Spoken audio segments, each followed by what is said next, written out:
ಸ್ನೇಹಿತರೆ ನಮಸ್ಕಾರ. ನಾನು ನಿಮ್ಮ ಹರಮದನ್. ಎಲ್ಲರೂ ಹೇಗಿದ್ದೀರಾ ಫ್ರೆಂಡ್ಸ್? ಎಲ್ಲರೂ ಚೆನ್ನಾಗಿದ್ದೀರಾ ಅಂದ್ಕೊಳ್ತೇನೆ. ಮತ್ತು ತುಂಬ ದಿನಗಳ ನಂತರ ಈ ವಿಡಿಯೋ ಬರ್ತಾ ಇದೆ. ಯಾಕಂದರೆ ಸ್ವಲ್ಪ ಬ್ಯುಸಿ ಶೆಡ್ಯೂಲ್ ಇರೋದರಿಂದ ನಾನು ಯಾವುದೇ ವಿಡಿಯೋಸ್ ಹಾಕ್ತಾ ಇಲ್ಲ. ಇನ್ನೊಂದೇನೆಂದರೆ, ಜನಗಳಿಗೆ ತುಂಬಾ ಗೊಂದಲ ಅನ್ನೋದು ಸೃಷ್ಟಿ ಮಾಡಿದೆ ನಮ್ಮ ಕರ್ನಾಟಕ ಸರ್ಕಾರ. ಅದರಿಂದ ಏನೇ ಹೇಳಿದ್ರು ಕೂಡ ಜನಗಳಿಗೆ ಡೌಟ್ ಅನ್ನೋದು ಒಂದು ತಲೆಯಲ್ಲಿ ಕೂತ್ಕೊಬಿಟ್ಟಿದೆ.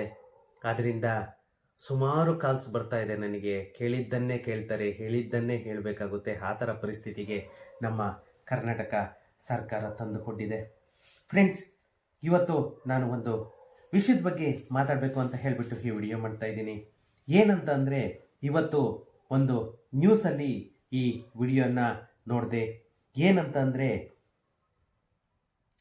ನಮ್ಮ ಕರ್ನಾಟಕ ಸರ್ಕಾರ ಮಾಡಿರುವಂತಹ ಒಂದು ಗಂಧಂದಾರಿ ಕೆಲಸಕ್ಕೆ ಇದು ಒಂದು ಬೆಸ್ಟ್ ಎಕ್ಸಾಂಪಲ್ ಅಂತ ಹೇಳಿಬಿಟ್ಟು ಈ ವಿಡಿಯೋ ಮಾಡ್ತಾ ಇದ್ದೇನೆ. ಏನು ವಿಷಯ ಅಂತಂದರೆ, ನಮ್ಮ ಕರ್ನಾಟಕ ಸರ್ಕಾರ ಏನು ಅನೌನ್ಸ್ ಮಾಡಿದೆ, ಈ ಸ್ವತ್ತು ಈ ಖಾತಾ ಅನ್ನೋದು ಏನು ಕಾನ್ಸೆಪ್ಟ್ ತಂತು 1.5 ತಿಂಗಳ ಹಿಂದೆನೇ, ಅದು ಇಲ್ಲಿವರೆಗೂ ಕೂಡ ಯಾವುದೇ ಒಂದೇ ಒಂದು ಖಾತಾ ಕೂಡ ಇಶ್ಯೂ ಮಾಡದೇ ಇರೋದೇ ಇದಕ್ಕೆಲ್ಲನೂ ಕಾರಣ. ಅದೇನಂತ ಹೇಳಿಬಿಟ್ಟು ಈ ವಿಡಿಯೋದಲ್ಲಿ ನಾವು ಸವಿವರವಾಗಿ ತಿಳ್ಕೊಳ್ಳೋಣ. ಅದಕ್ಕಿಂತ ಮುಂಚೆ ಇನ್ನು ನನ್ನ ಚಾನಲನ್ನು ಯಾರೆಲ್ಲ ಸಬ್ಸ್ಕ್ರೈಬ್ ಮಾಡ್ಕೊಂಡಿಲ್ಲ, ಪ್ಲೀಸ್ ಸಬ್ಸ್ಕ್ರೈಬ್ ಮಾಡ್ಕೊಳ್ಳಿ. ಹಾಗೆಯೇ ನನ್ನ ವಿಡಿಯೋಸನ್ನು ಶೇರ್ ಮಾಡೋ ಮುಖಾಂತರ ನಮಗೆ ಸಪೋರ್ಟ್ ಮಾಡಿ ಅಂತ ಹೇಳ್ತಾ, ಫ್ರೆಂಡ್ಸ್, ಟೈಮ್ ವೇಸ್ಟ್ ಮಾಡೋದು ಬೇಡ, ನಾವು ವಿಡಿಯೋಗೆ ಎಂಟರ್ ಆಗೋಣ. ಏನಂತ ಅಂದರೆ, ನಮ್ಮ ಬೆಂಗಳೂರು ಗ್ರಾಮಾಂತರ ದೇವನಹಳ್ಳಿ ಸಮೀಪ ಇರುವಂತಹ ನಮ್ಮ ವಿಜಯನಗರ ಸುತ್ತಮುತ್ತ ಎಲ್ಲ ಸೈಬರ್ ಸೆಂಟರ್ಗಳಲ್ಲೂ ಕೂಡ ನಕಲಿ ಖಾತೆಯನ್ನು ಇಶ್ಯೂ ಮಾಡ್ತಿದ್ದಾರೆ ಅನ್ನೋ ಒಂದು ಸುದ್ದಿ ಎಲ್ಲ ನಮ್ಮ ಸಾಮಾಜಿಕ ಜಾಲತಾಣಗಳಲ್ಲೂ ಕೂಡ ಹರಿದಾಡ್ತಾ ಇದೆ. ಅದ್ರ ಬಗ್ಗೆನೇ ಮಾತಾಡೋಣ ಅಂತ ಹೇಳ್ಬಿಟ್ಟು ಈ ವಿಡಿಯೋ ಮಾಡ್ತಾ ಇದ್ದೇನೆ. ಯಾಕಂತಂದರೆ, ಒಂದು ಈ ಬೇಲಿನೇ ಎದ್ದು ಹೊಲ ಮೇದಂಗೆ ದೊಡ್ಡ ರಾಜಕಾರಣಿಗಳೇನೇ, ದೊಡ್ಡ ಅಧಿಕಾರಿಗಳೇನೆ ಮೋಸ ಮಾಡ್ತಾ ಇರಬೇಕಾದ್ರೆ ಇನ್ನು ನಾವ್ಯಾವ ಲೆಕ್ಕ ಅನ್ನೋ ಥರ ಸೈಬರ್ ಸೆಂಟರ್ ಅವರು ಕೂಡ ಇವಾಗ ಮೋಸ ಮಾಡಲಿಕ್ಕೆ ಸ್ಟಾರ್ಟ್ ಮಾಡಿದ್ದಾರೆ. ಏನಂತ ಅಂದರೆ, ಈ ಸ್ವತ್ತು 2.0 ಅನ್ನೋ ಒಂದು ವೆಬ್ಸೈಟನ್ನು ನಮ್ಮ ಕರ್ನಾಟಕ ಸರ್ಕಾರ ಲಾಂಚ್ ಮಾಡಿ ಸುಮಾರು 1 ತಿಂಗಳ ಮೇಲೆ 20 ದಿನ ಆಯಿತು. ಅಂದರೆ ಹತ್ತತ್ರ 2 ತಿಂಗಳುಗಳೇ ಕಳೀತು. ಆದರೂ ಕೂಡ ಬರೀ ಅಪ್ಲಿಕೇಶನನ್ನು ಮಾತ್ರನೇ ತಗೊಳ್ತಾ ಇದೆ. ಆದರೆ ಯಾವುದೇ ವೆರಿಫಿಕೇಷನ್ ಅನ್ನೋದು ಸ್ಟಾರ್ಟ್ ಮಾಡಿಲ್ಲ ಮತ್ತು ಖಾತಾ ಕೂಡ ಇಶ್ಯೂ ಮಾಡಿಲ್ಲ. ಇದು ನಮ್ಮ ಕರ್ನಾಟಕ ಸರ್ಕಾರ ಮಾಡ್ತಾ ಇರುವಂತಹ ಕೆಲಸ. ಯಾಕಂದರೆ ಏನು ಅಪ್ಲಿಕೇಶನ್ ಹೋಗ್ತಾ ಇದೆ, ಅದು ಎಲ್ಲ ಅಪ್ಲಿಕೇಶನ್ನು ಕೂಡ ಇವರು ಪೆಂಡಿಂಗ್ ಇಟ್ಕೊಳ್ದೆ ಎಲ್ಲ ಖಾತಾಗಳು ಇಶ್ಯೂ ಮಾಡಿದರೆ ಅವರಿಗೆ ಒಂದು ಬರ್ಡನ್ ಅನ್ನಿಸ್ತಾ ಇರಲಿಲ್ಲ. ಇವಾಗ ಎಲ್ಲನೂ PDO ಆಗ್ಬೋದು, ಅಥವಾ RI ಆಗ್ಬೋದು, ಅಥವಾ ಅಧ್ಯಕ್ಷರಿಗಾಗ್ಬೋದು, ಅದು ಕಂತೆ ಮೇಲೆ ಒಂದೊಂದು ಬಲ್ಕ್ ಆದಾಗೆಲ್ಲನೂ ಅವರಿಗೆ ಅದು ಅಪ್ರೂವಲ್ ಕೊಡಬೇಕು ಅಂತಂದರೆ ಅವರಿಗೂ ಕೂಡ ಒಂದು ಹೆವಿ ವರ್ಕ್ ಆಗಿಬಿಡುತ್ತೆ. ಅಂತ ಇದರಲ್ಲೇ ಇವಾಗ ನೀವೆಲ್ಲ ಯಾಕೆ ಹೆವಿ ವರ್ಕ್ ಮಾಡ್ತೀರಾ, ನಾವೇ ಮಾಡ್ತೀವಿ ಅಂತ ಹೇಳ್ಬಿಟ್ಟು ಎಲ್ಲ ಸೈಬರ್ ಸೆಂಟರ್ ಅವರು ಕೂಡ ನಕಲಿ ಖಾತೆಯನ್ನು ಕೊಡೋದಕ್ಕೆ ಶುರು ಮಾಡಿದಾರಂತೆ. ಅದು ಬಂದ್ಬಿಟ್ಟು ಜಾಸ್ತಿ ದೂರದಲ್ಲೇನಿಲ್ಲ, ನಮ್ಮ ದೇವನಹಳ್ಳಿ ತಾಲೂಕು ವಿಜಯಪುರ ಸುತ್ತಮುತ್ತದಲ್ಲಿ ಇದು ಆಗ್ತಾ ಇರುವಂತಹದ್ದು.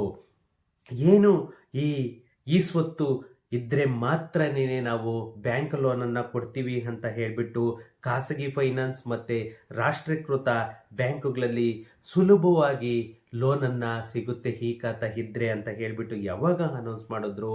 ಈ ಕಾರಣದಿಂದ ಒಂದು ದಾನಪತ್ರ ಆಗ್ಬೋದು, ಕ್ರಯಪತ್ರ ಆಗ್ಬೋದು ಇದ್ದರೆ ಈ ಸ್ವತ್ತು ಕೂಡ ಈಸಿಯಾಗಿ ಮಾಡಿಸ್ಬೋದು ಅಂತ ಹೇಳಿಬಿಟ್ಟು ಆನ್ಲೈನ್ಗಳಲ್ಲಿ ಅರ್ಜಿ ಸಲ್ಲಿಸುವಂತೆ ಏನು ನಮ್ಮ ಕರ್ನಾಟಕ ಸರ್ಕಾರ ಹೇಳ್ತು, ಇದು ಹೇಳಿದಾಗಿಂದನೂ ಪುರಸಭೆಗಳಿಂದಲೇ ಅಧಿಕೃತವಾಗಿ ಈ ಸ್ವತ್ತು ಖಾತೆ ಮಾಡಿಸ್ಕೊಡ್ತೀವಿ ಅಂತ ಹೇಳ್ಬಿಟ್ಟು ಎಲ್ಲ ದಲ್ಲಾಳಿಗಳಾಗ್ಬೋದು ಅಥವಾ ಸೈಬರ್ ಸೆಂಟರ್ಗಳೆಲ್ಲ ಆಗ್ಬೋದು 15 ದಿನಗಳ ಒಳಗಡೆ ನಾವು ಖಾತೆಯನ್ನು ಮಾಡಿಸ್ಕೊಡ್ತೀವಿ ಅಂತ ಹೇಳ್ಬಿಟ್ಟು ಎಲ್ಲ ಕಡೆಯಿಂದನೂ ದುಡ್ಡುಗಳನ್ನು ತಗೊಳ್ತಾ ಇದ್ದಾರೆ.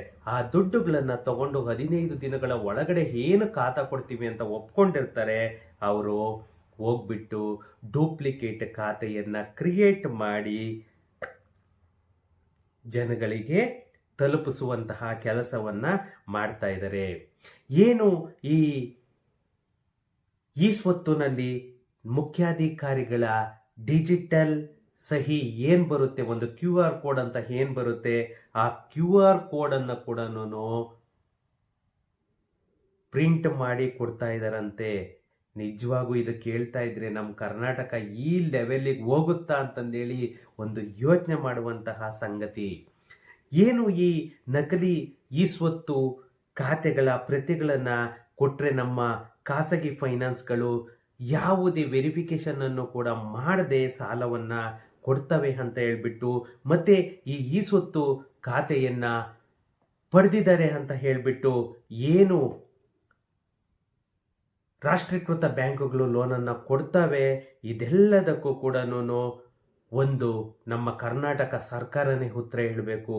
ಇನ್ನೊಂದು, ತೆರಿಗೆ ಕಟ್ಟೋದಕ್ಕೆ ಹೋಗ್ಬಿಟ್ಟು ನಮ್ಮ ಕಸ್ಟಮರ್ಗಳೆಲ್ಲನೂ ಈ ಖಾತಾ ಬಂದಿದೆ ಅದನ್ನು ಟ್ಯಾಕ್ಸ್ ಆದರೂ ಕಟ್ಟೋಣ ಅಂತ ಹೇಳಿಬಿಟ್ಟು ಅಲ್ಲಿ ಪುರಸಭೆ ಆಫೀಸುಗಳಿಗೆ ಹೋದರೆ ಆ ನಂಬರೇ ಓಪನ್ ಆಗ್ತಾ ಇಲ್ಲ ಅಂತೆ.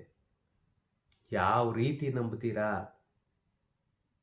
ಇದೆಲ್ಲ ಬೇಕಾ ಫ್ರೆಂಡ್ಸ್? ನಮ್ಮ ಆಫೀಸ್ಗೂ ಸುಮಾರು ಜನ ಅಪ್ಲಿಕೇಶನ್ ಹಾಕ್ಸೋದಕ್ಕೆ ಬರ್ತಿದ್ದೀರಾ, ಆದರೆ ನಾವು ಎಷ್ಟೋ ಜನ ಜಗಳ ಕೂಡ ಮಾಡ್ತಿದ್ದಾರೆ. 15 ದಿನ ಆಯಿತು ಸರ್ ನಾವು ಕೊಟ್ಟು, 20 ದಿನ ಆಯಿತು ಸರ್ ಕೊಟ್ಟು, ನೀವು ಅಪ್ಲಿಕೇಶನ್ ಹಾಕಿಲ್ಲ ಅಂತ ಹೇಳ್ಬಿಟ್ಟು. ಫ್ರೆಂಡ್ಸ್, ನಂದೊಂದೇ ಒಂದು ರಿಕ್ವೆಸ್ಟ್, ನಾನು ಅಪ್ಲಿಕೇಶನ್ಗೆ ಅಂತಂದೇಳಿ ತಗೊಂಡ ಮೇಲೆ ಪರ್ಫೆಕ್ಟಾಗಿ ಕೆಲಸ ಮಾಡಿಲ್ಲ ಅಂತಂದರೆ ನೀವು ಎಷ್ಟೇ ಬಲವಂತ ಮಾಡಿದ್ರು, ಎಷ್ಟೇ ಪ್ರೆಷರ್ ಹಾಕಿದ್ರು ಕೂಡ ನಾನು ಡೂಪ್ಲಿಕೇಟ್ ಅಂತೂ ಯಾವುದೇ ಕಾರಣಕ್ಕೂ ಮಾಡಿಕೊಡಲ್ಲ. ಯಾಕಂದರೆ ನನ್ನನ್ನು ನಂಬಿ ಬಂದಿದ್ದೀರಾ ಅಂತಂದರೆ ಅದು 100% ಪರ್ಫೆಕ್ಟ್ ಆಗಿರಬೇಕು. ಈ ಥರ ಎಲ್ಲನೂ ಈ ನಕಲಿ ಈ ಸ್ವತ್ತುಗಳನ್ನೆಲ್ಲನೂ ಮಾಡಿ ನಕಲಿ ಅಕ್ನಾಲಜ್ಮೆಂಟ್ಗಳನ್ನೆಲ್ಲನೂ ಕೊಟ್ಟು ಜೀವನ ಮಾಡುವಂತಹ ಅವಶ್ಯಕತೆ ನಮಗಿಲ್ಲ. ಇದಕ್ಕೆಲ್ಲ ನೇರ ಕಾರಣ ನಮ್ಮ ಕರ್ನಾಟಕ ಸರ್ಕಾರನೇ ಹೊಣೆ ತಗೋಬೇಕು. ಮಾನ್ಯ ಪ್ರಿಯಾಂಕ ಖರ್ಗೆ ಅವರೇ ಹೊಣೆ ತಗೋಬೇಕು. ಮಾನ್ಯ ಕೃಷ್ಣ ಬೈರೇಗೌಡರೇನೇ ಇದಕ್ಕೆಲ್ಲನೂ ಹೊಣೆ ತಗೋಬೇಕು. ಏನು ಸಿದ್ದರಾಮಯ್ಯ ಅವರಾಗ್ಬೋದು, DK ಶಿವಕುಮಾರ್ ಆಗ್ಬೋದು, ಒಂದು ಭಾಷಣಗಳು ಬಿಗಿತಿದ್ದೀರಾ, ಆದರೆ ಯಾವುದೇ ಕೆಲಸ ಕೂಡ ಆನ್ ಟೈಮ್ ಆಗ್ತಾ ಇಲ್ಲ. ಈವನ್ BBMP ಲಿಮಿಟಲ್ಲಿ ಆಗ್ಬೋದು, ನೀವು ಅಪ್ಲಿಕೇಶನ್ ಹಾಕಿದ್ಮೇಲೆ 60 ದಿನ ಅಂತ ನಿಮ್ಮ ವೆಬ್ಸೈಟಲ್ಲಿ ತೋರಿಸ್ತಿದ್ದೀರಾ, ಆದರೆ ಎಲ್ಲರಿಗೂ ಕೂಡ 7 ದಿನದಲ್ಲಿ ಖಾತಾ ಕೊಡ್ತೀವಿ ಅಂತ ಹೇಳ್ತಿದ್ರೆ ಯಾವ ರೀತಿಗೆ ಜನಗಳು ನಂಬಬೇಕು ನಿಮ್ಮನ್ನು? ಕಾಂಗ್ರೆಸ್ ಸರ್ಕಾರ ಅಂತಂದರೆ ಎಲ್ಲರಿಗೂ ಹೆಂಗಂತಂದರೆ ಒಂದು ಗುಲಾಮಗಿರಿ ಸರ್ಕಾರದ ಥರ ಆಗೋಗ್ಬಿಟ್ಟಿದೆ. ಎಲ್ಲ ಜನಗಳು ಕೂಡ ಒಂದು ಅರ್ಜಿಯನ್ನು ಹಾಕ್ತಾ ಇದ್ದಾರೆ, ಅಪ್ಲಿಕೇಶನನ್ನು ಹಾಕ್ತಾ ಇದ್ದಾರೆ. ಆ ಅಪ್ಲಿಕೇಶನ್ ಹಾಕಿದ ತಕ್ಷಣವೇ ಇವರು ನಿಗದಿತ ಸಮಯದಲ್ಲಿ ಏನಾದರೂ ಖಾತೆಗಳು ಕೊಟ್ಟಿದ್ರೆ ಈ ದಲ್ಲಾಳಿಗಳ ಅಥವಾ ಮಧ್ಯವರ್ತಿಗಳ ಹಾವಳಿ ಖಂಡಿತ ಆಗ್ತಾ ಇರಲಿಲ್ಲ. ಇವತ್ತು ನೀವು ಈ ದಿನೇ ದಿನೇ ನೀವು ಲೇಟ್ ಮಾಡ್ತಾ ಇರೋದೇ ಕಾರಣನೇ ಈ ಡೂಪ್ಲಿಕೇಟ್ ಖಾತಾಸ್ ಅನ್ನೋದು ಎಲ್ಲ ಮಾರ್ಕೆಟಿಗೆ ಬರ್ತಾ ಇರೋದು. ಫ್ರೆಂಡ್ಸ್, ನಾನು ಹೇಳೋದು ಒಂದೇನೇ, ವಿಜಯನಗರ ಆಗಲಿ, ವಿಜಯಪುರ ಆಗಲಿ, ದೇವನಹಳ್ಳಿ ಆಗಲಿ, ಯಾವುದೇ ಆ ಸಿಟಿ ಆಗಲಿ, ಇನ್ನೂ ಕೂಡ ಎಲ್ಲೂ ಕೂಡ ವೆರಿಫಿಕೇಷನ್ ಅಂತೂ ಸ್ಟಾರ್ಟ್ ಆಗಿಲ್ಲದೆ ಒಂದೊಂದು ಕಡೆಗೆ ಸುಮಾರು 234 ಪಂಚಾಯಿತಿಗಳಲ್ಲಿ ಆಲ್ರೆಡಿ ವೆರಿಫಿಕೇಷನ್ ಅನ್ನೋದು ಸ್ಟಾರ್ಟ್ ಆಗಿದೆ. ಆದರೆ ಇಲ್ಲಿಯವರೆಗೂ ಯಾವುದೇ ಖಾತಾವನ್ನು ಇಶ್ಯೂ ಮಾಡಿಲ್ಲ. ನೀವು ಎಲ್ಲೇ ಹೋಗಿ ಯಾವುದೇ ದಳ್ಳಾಳಿ ಆಗ್ಬೋದು ಅಥವಾ ಸೈಬರ್ ಸೆಂಟರ್ ಅವರಾಗ್ಬೋದು ಅಥವಾ ಯಾವುದೇ ಪಂಚಾಯಿತಿಯವರಾಗ್ಬಿದ್ರು ಕೂಡ ನಿಮಗೆ ನಾನು ಈ ಖಾತಾ ಕೊಡ್ತೀನಿ ಅಂತಂದರೆ ಖಂಡಿತ ಅದು ಸುಳ್ಳು. ನಾವು ಇವತ್ತು ನಮ್ಮ ಆಫೀಸ್ ಕಡೆಯಿಂದ ನಾಮಿನಲ್ ಚಾರ್ಜಸನ್ನು ತಗೊಂಡು ನಾವು ಏನು ಅಪ್ಲಿಕೇಶನನ್ನು ಹಾಕ್ತಾ ಇದ್ದೀವಿ, ಅಕ್ನಾಲಜ್ಮೆಂಟನ್ನು ಕೊಡ್ತೀವಿ ಬಿಟ್ಟರೆ ನಾವು ಖಾತಾವನ್ನು ಕೊಡ್ತೀವಿ ಅಂತಂದೇಳಿ ಯಾರಿಗೂ ಕೂಡ ಹೇಳೋದಿಲ್ಲ. ಯಾಕಂದರೆ ಖಾತಾ ಇನ್ನೂ ರಿಲೀಸ್ ಆಗ್ತಾ ಇಲ್ಲ. ಯಾಕಂದರೆ ಇನ್ನು ವೆರಿಫಿಕೇಷನ್ಗಳೇನೆ ಸ್ಟಾರ್ಟ್ ಆಗಿಲ್ಲ. ಆದ್ದರಿಂದ ಯಾವುದೇ ಪಂಚಾಯಿತಿಯಲ್ಲೂ ಕೂಡ ಖಾತಾ ಅನ್ನೋದು ಇಶ್ಯೂ ಮಾಡಿಲ್ಲ.